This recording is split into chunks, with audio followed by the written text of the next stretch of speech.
오늘 누가복음 24장 50절의 말씀 다시 한번 듣겠습니다.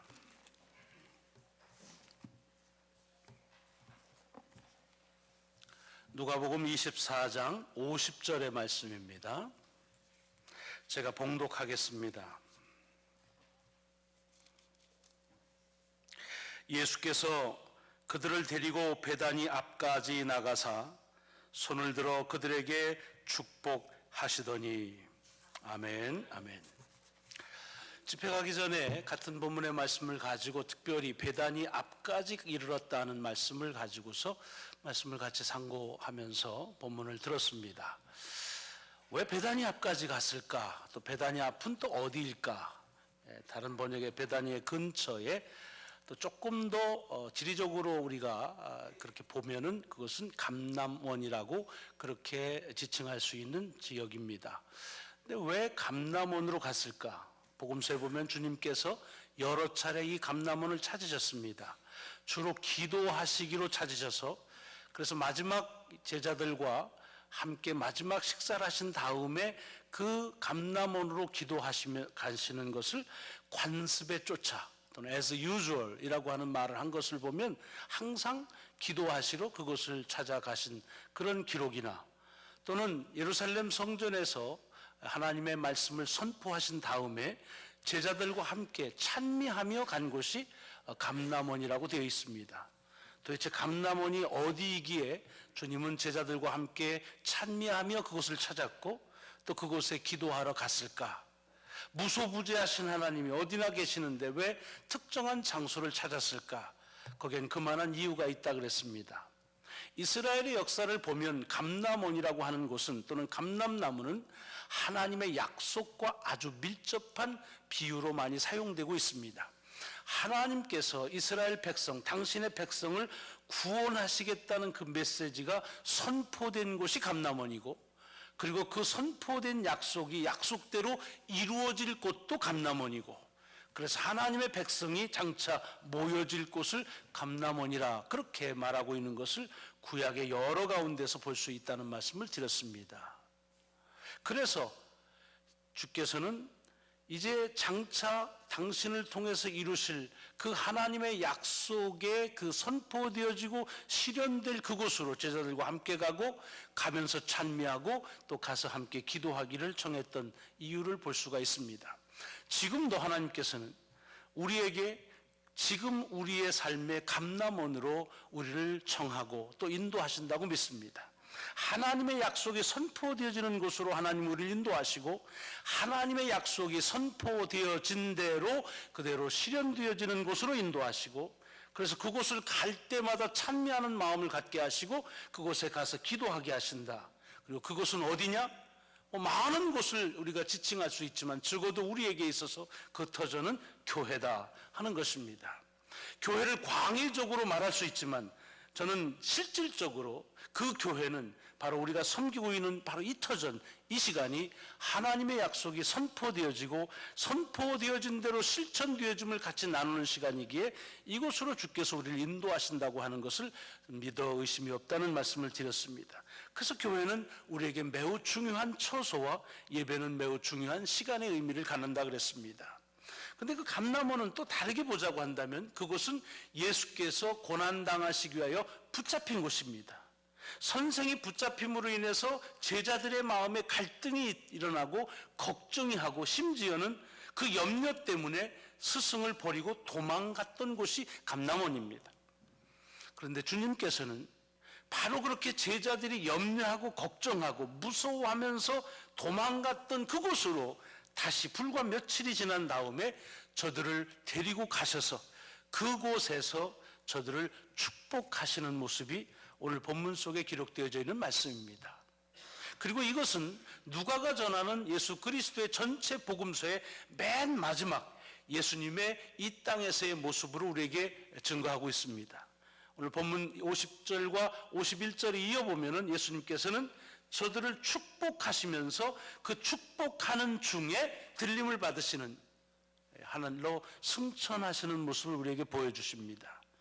그러니까 주께서 이 땅에 오셔서 수많은 사역을 하시고 수많은 말씀을 하셨는데 그 맨 마지막 모습이 무엇이냐? 제자들을 축복하시는 모습으로 그렇게 이 땅에서의 마지막 모습을 그렇게 마무리하고 있는 것입니다. 여러 가지 의미를 볼 수가 있는데, 근데 이 축복하는 주님의 모습에서 우리가 무엇을 우리에게 주는 말씀으로 받아야 될까, 들어야 될까 하는 것이 이 말씀을 대면하면서 들으려고 했던 그런 마음입니다. 아유, 이제는 뭐 다 헤어지는데 좋게 좋게 헤어지자 하는 그런 마음까지 뭐 그냥 한번 기분 내서 복이라도 좀 빌어주고 가야지, 그래야 유종의 의미를 거둘 수가 있지 라고 하는 의미, 그런 의미에서 하는 행위가 아니라 예수 그리스도의 모든 삶의 행적에는 하나님의 의도적인 섭리와 그리고 하나님의 주권적인 역사가 있다고 하는 것을 믿을 때, 이 예수께서 마지막 이 땅에서 제자들을 축복하신 모습은, 그것은 매우 우리가 그 속에서 깨달아야 될 귀한 가르침이 담겨져 있는 말씀으로 볼 수밖에 없다는 것입니다. 물론 주님께서 이 땅에 계실 때 한 번도 축복 안 하시다가 마지막에서야 비로소 축복하셨다, 그런 거 아닌 거 잘 아실 것입니다. 어찌 보면은 주님은 사실은 하나님의 축복으로 시작하시고 축복 가운데 사시고 또 축복으로 마무리하신 그런 삶이었다고 표현할 수 있습니다.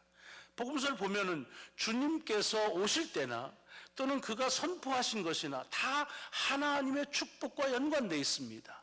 또 그리스도로 자기를 믿는 자들에게 하나님은 그리스도를 통한 복을 주신 것을 우리는 볼 수가 있습니다.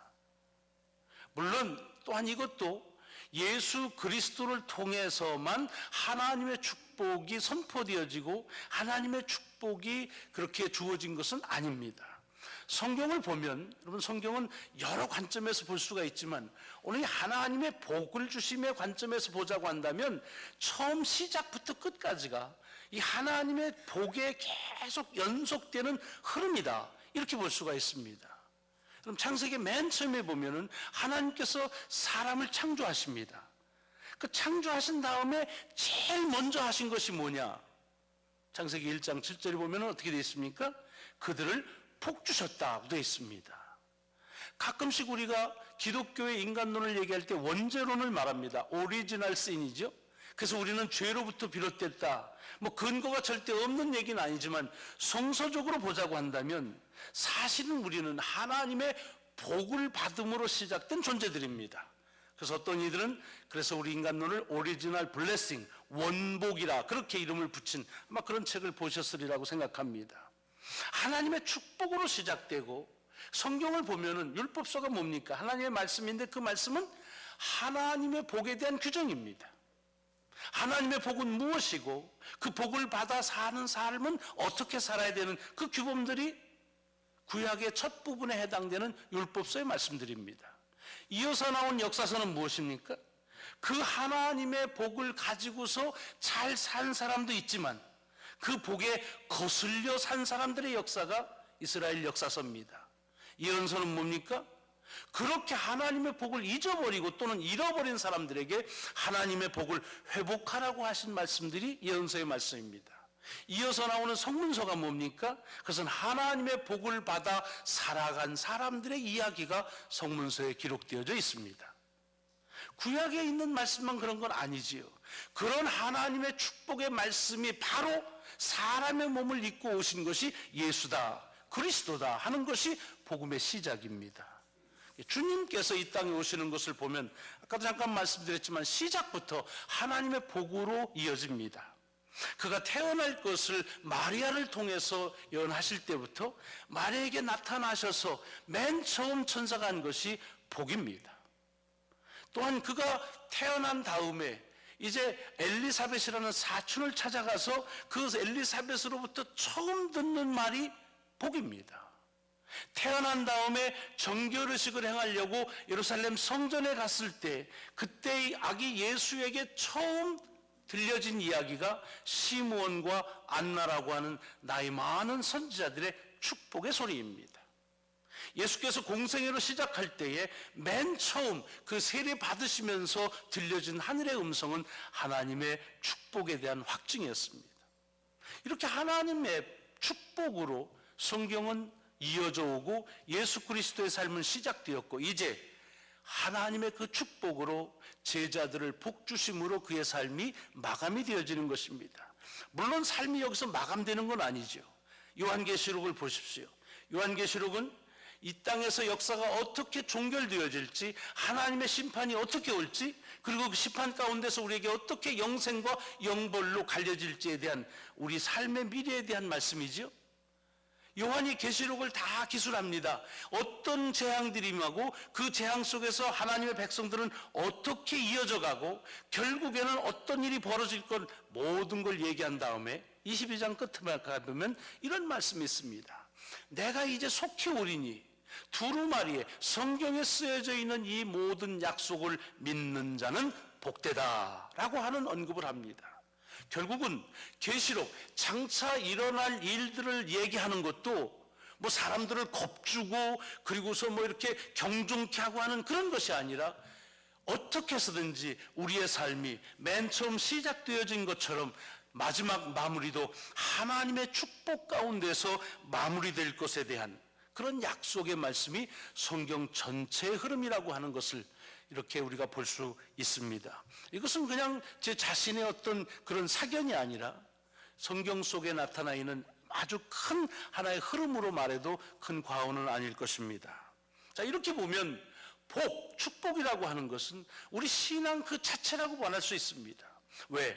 우리의 삶의 시작이 하나님의 축복으로 시작되었고 우리가 살아가는 삶의 여정이 하나님의 복이고 그리고 우리의 삶이 마무리되는 것도 하나님의 복이고 그리고 죽음 이후에 있을 영원한 삶도 하나님의 축복의 약속 때문에 우리에게 비롯될 것을 믿기 때문에 그렇습니다.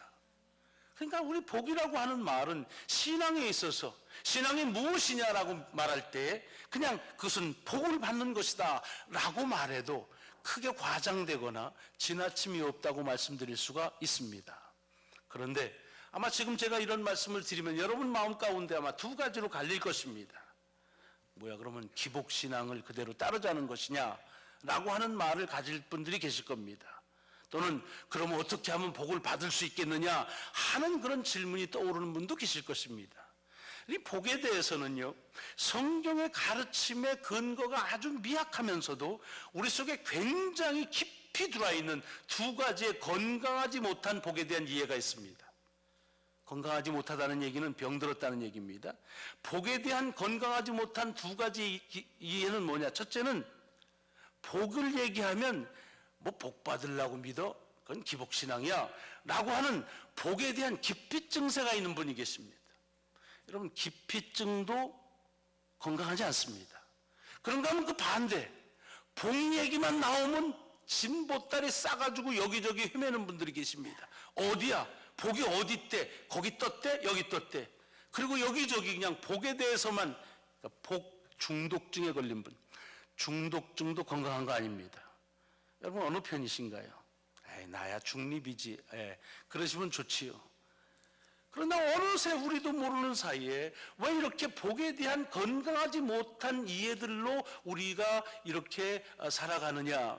아마 그거는 하나님의 복에 대한 이 정서적인 근거에 대해서 너무나 명확함에도 불구하고 별로 근거도 없는 우리들의 가지고 있는 생각 때문이 아닌가 싶습니다. 왜냐? 복이라고 하는 것을 우리는 자꾸만 내가 막 간절히 원하고 원해서 이루어지는 그런 성취되어지는 것이라고 봅니다.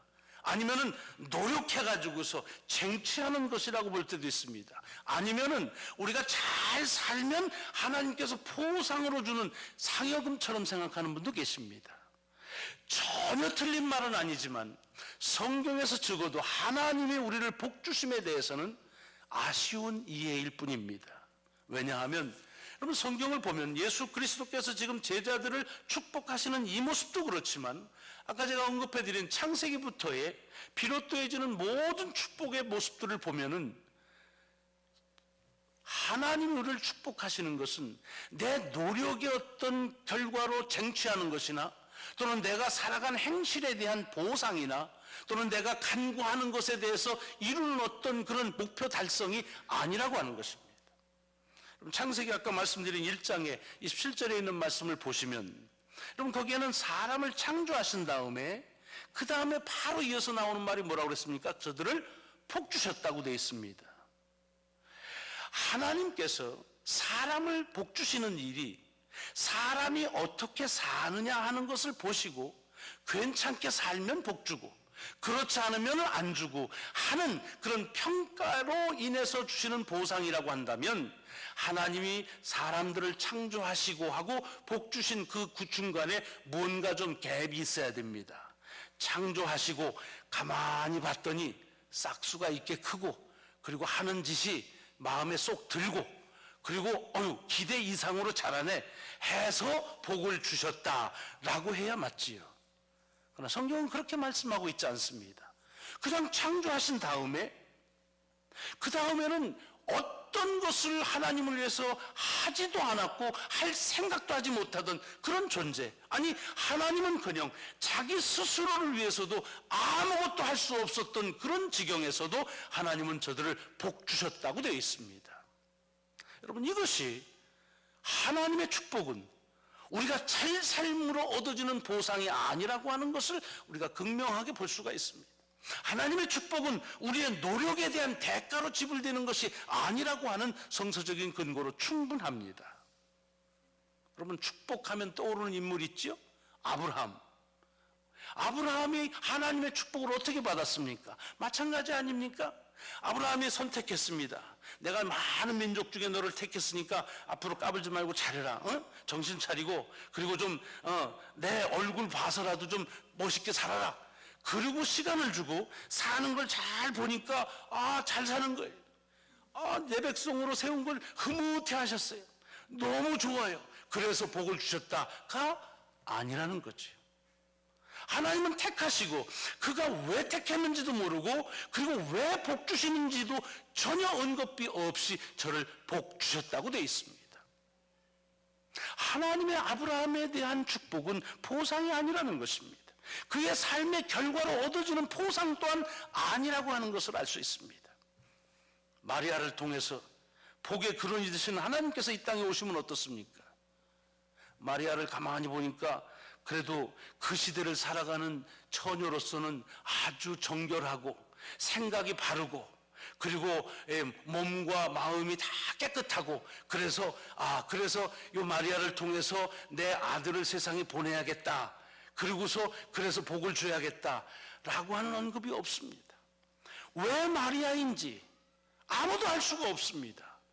그리고 그가 왜 하나님의 축복을 받았는지 조건과 이유를 우리는 헤아릴 수가 없습니다. 그것은 하나님의 축복은 헤아림에 있지 않다고 하는 것을 우리에게 자세하게 전해주는 말씀입니다. 오늘 본문에서 주님께서 이제 마지막 제자들을 축복하신 이유는 어디 있을까요? 축복도 처음 받는 것, 중간 받는 것보다 그냥 마지막에 받아야 그런 건 아니겠지요. 그러나 마지막에 하나님의 축복을 받는 이 제자들, 우리가 얼핏 생각하면 참 그래도 제자들은 주님하고 3년을 동고동락하고 그 주의 말씀대로 살려고 다른 사람보다는 노력하고, 그리고 주님의 말씀을, 또 주님의 마음을 잘 이해했기 때문이다라고 한다면 오해입니다. 아까 말씀드렸지만 이들은 불과 며칠 전에 스승이라고, 절대로 변하지 않겠다고, 그리고 절대로 다른 일 하지 않겠다고 그렇게 장담했던 것을 무색하게 그만 불안하고 걱정하면서 두려워하면서 주님의 붙잡힘을 보면서 도망갔던 사람들입니다. 그러니까 행실로 보자고 한다면 축복을 주면서 떠날 게 아니라 주었던 축복도 다시 이렇게 반환해가지고서 내가 실수했다 하고, 그리고 리턴 받아가지고 가야 될 만한 사람들이지요. 근데 왜 이 제자들을 주님께서는 마지막까지 축복하시느냐? 축복은 다시 얘기합니다. 우리의 행실로 얻어지는 열매가 아니라고 하는 것입니다. 여러분, 우리가 하나님의 축복에 대한 생각할 때 두 가지의 오해가 어디에서 비롯됩니까? 내가 이렇게 사는데 하나님이 나를 복 주시겠어? 라고 하는 내 행실에 대한 근거는 하나님의 축복을 내가 빗나갈 수밖에 없다, 나는 복하고는 상관이 없다라고 자학하는 그런 근거도 되지만, 정반대로 그래도 내가 이렇게 사는데 하나님이 나를 축복 안 주면 누굴 주겠어? 라고 하는 신앙적인 교만함에 빠지기도 매우 쉬운 것을 봅니다. 그리고 우리는 그 두 가지의 줄다리기를 계속해서 하고 있는 모습을 봅니다. 그래서 신앙적으로 좀 열정이 때, 하나님이 정말 축복하는 거구나 하는 것, 그리고 나니까 이런 축복을 받지 하다가도 조금만 우리들의 삶 속에서 허물과 거짓들에 휩싸이게 되면 그건 영락없이 그래서 나는 복을 받을 자가 못돼라고 하는 생각합니다. 여러분, 그것은 하나님의 축복의 그 근거를 우리도 모르는 사이에 우리의 행실에 두고 있다고 하는 착각일 뿐입니다. 하나님은 역사 속에서 성경 어디를 보십시오. 하나님은 역사 속에서 그들의 행실을 근거로 해서 시상하고 보상하기 위해서 얻어진 결과를 축복하시지 않으셨습니다. 그것은 약속이었고, 그리고 그 약속을 신실하게 지켜나가시는 하나님의 주권적인 역사로서 저들의 백성을 하나님은 축복하셨다는 것입니다. 하나님의 자녀이기 때문에 하나님은 우리들을 축복하신다고 하는 근거를 우리는 성경 속에서 볼 수가 있습니다. 복음서를 보면은요, 주님께서 이런 하나님의 심정 또는 하나님의 마음들을 아버지의 마음에다가 곧잘 비유를 하셨습니다. 다시 말하자면, 여러분, 부모가 아비가 꼭 아버지만을 얘기하는 건 아니죠. 부모가 자식을 축복하는 일은 너무 당연하지요. 그럼 부모 되신 분들, 여러분의 자녀들을 축복하는 일이 이상하십니까? 그렇지 않습니다. 너무나 당연한 일입니다. 마땅한 일입니다. 그런데 한번 생각해 보십시오. 여러분의 자녀를 언제 축복하십니까? 나는 우리 애를 영 복주기 싫은데 이 자식이 그냥 매일매일 복내. 그냥 아침에도 달라고 그러고 저녁에도 달라고 그러고 할 수 없이 귀찮아서 내가 복주네. 그런 분 계세요? 부모는 그렇지 않습니다. 나는 내가 복을 함부로 주는 사람이 아니야. 내가 새끼가 많지만 이렇게 하는 거 보고 아주 행실대로 바른 고른만 내가 골라서 복 줘. 혹시 그러십니까? 부모는 그렇게 하지 않습니다. 부모가 자녀를 축복하는 시기가 언제입니까? 난 순간입니다. 잉태한 때부터, 가지는 그 생각, 자녀에 대한 생각을 가질 때부터 이미 부모는 자녀를 축복합니다. 부모에 대한 어떤 것들이나 사회에 대한 무슨 기여도나 자기 자신을 위해서 무엇 하나 할 수 없을 때, 그것은 생각조차 하지 못하는 시기부터 부모는 자녀를 축복합니다. 왜요? 그것은 자녀의 구실 때문이 아니라 자녀라고 하는 이유 때문에 부모는 자녀를 축복하는 것입니다. 이것이 마태복음 7장에 나와 있는 주님의 기도에 대한 가르침입니다. 너희가 악하면서도 자녀에게 좋은 것을 줄 알거든 하물며 하늘에 계신 너희 아버지께서야. 여러분, 혹시 지금 살아가시면서 하나님의 축복에 대한 갈망이 있을 만큼 하나님의 축복이 채워지지 않는 그런 기다림에 있으면 계십니까? 축복에 대한 갈망이 나쁜 것 아닙니다. 기다림 자체가 우리의 신앙의 매우 중요한 요소입니다. 그러나 그 축복이 우리에게 임재함을 나의 행실의 기준으로 삼지 마십시오. 여러분의 열정으로 기준을 삼지 마십시오. 여러분의 가지고 있는 노력으로 기준을 삼지 마십시오. 그렇다고 한다면 하나님의 행복은, 하나님의 축복은 마치 내가 내 열정과 노력과 그리고 나의 행실로 마치 좌지우지할 수 있는 것처럼 그렇게 여겨지는 매우 불신앙적인 그런 삶을 초래하고 말 것입니다. 하나님은 여러분을 축복하십니다. 그 근거는 다른 것이 아닙니다. 그의 자녀이기 때문입니다. 자녀가 자녀로서 잘 살면 좋지요. 부모에게 자랑스럽지요. 그러나 부모에게 자랑스럽지 못한 자식이라 할지라도 그 부모에게 자랑스럽지 못하다고 하는 것 때문에 부모가 자녀에 대한 축복을 부모는 포기하지 않습니다. 하물며 하나님 아버지시야. 여러분, 우리들이 이것이 우리가 잘못 사는 데 대한 핑계가 되어서는 안 되겠지만 적어도 우리의 행실을 가지고 살아가는 삶에 있어서 축복을 하나의 보상이나 또는 우리에게 주어지는 그런 어떤 결과라고 생각하는 그런 우리도 모르는 사이에 빠지기 쉬운 이 세속적이고 인본주의적인 그런 신앙에서 우리가 경각해야 될 필요가 있습니다.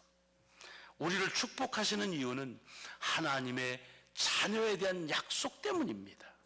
그리고 그 축복으로 우리의 삶은 이미 시작하였고 그 축복 가운데 지금 살고 있고, 그리고 우리는 축복으로 우리의 삶을 마칠 뿐만 아니라 그 축복에 대한 약속 때문에 영원한 삶에 이를 것이라고 하는 삶을 믿고 이 신앙의 여정을 가고 있습니다.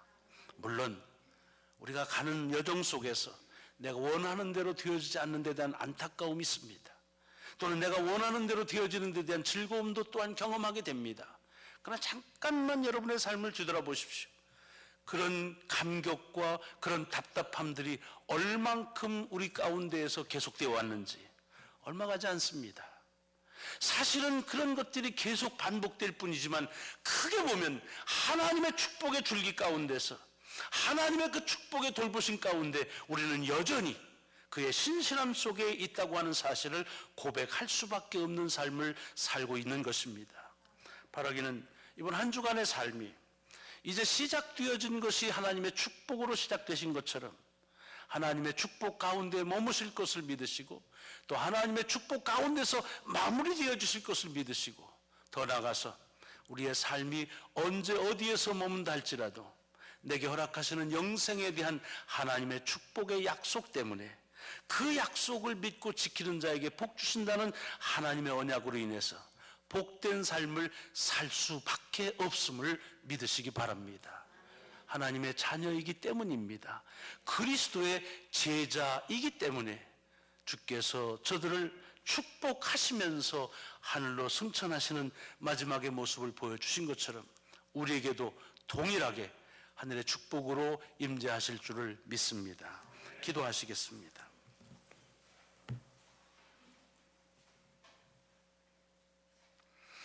하나님의 축복으로 시작되어진 삶입니다.